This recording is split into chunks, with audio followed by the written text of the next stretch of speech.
ఎలా ఉందంటే బాటల్లో కాదు షేర్ ఖాన్ చేతల్లో చూపిస్తా అని చెప్పాడు.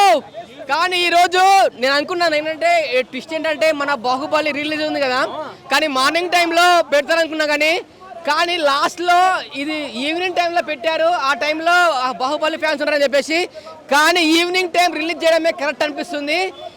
ఏమి ఫైట్స్, ఏమి సాంగ్స్, ఓలే హోలే ఓలే హోలే సాంగ్, ఆ ఫైట్స్, ఆ ఎఫెక్ట్స్, అసలు రైల్వే ట్రాక్ పోలీసు, ఒకప్పుడు ఆ పోలీసు, ఇప్పుడు రైల్వే ట్రాక్ పోలీస్ సేమ్ విక్రమార్కుడులో ఎలా ఉంది ఆ స్టైల్, వచ్చే విధానం, పోస్ట్పోన్ అంటారు కదా, పోస్ట్పోన్ కావడం జాబు, అసలు అసలు చెప్తున్నా కదా శ్రీలీల గారి యాక్టింగ్ అయితే చింపేసింది.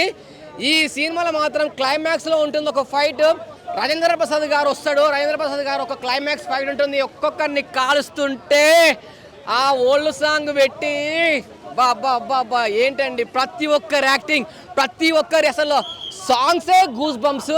అలా డ్యాన్స్ అయితే ఏమి డ్యాన్స్, అసలు సూపర్ సూపర్. నాకు డ్యాన్స్ రాదు కానీ అసలు చెప్తున్నా కదా, అసలు నాకు కళ్ళు చెదిరిపోయేలా ఉంది. వర్మ అంటారు కదా, అలా ఉంది సినిమా. చాలా అంటే చాలా బాగుంది.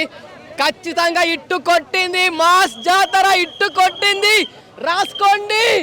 వచ్చాడు మా రవితేజ విక్రమార్కుడు, ఈడియట్, అన్ని ఇట్టు, దాంతోపాటు బ్లాక్ బాస్టర్ హిట్.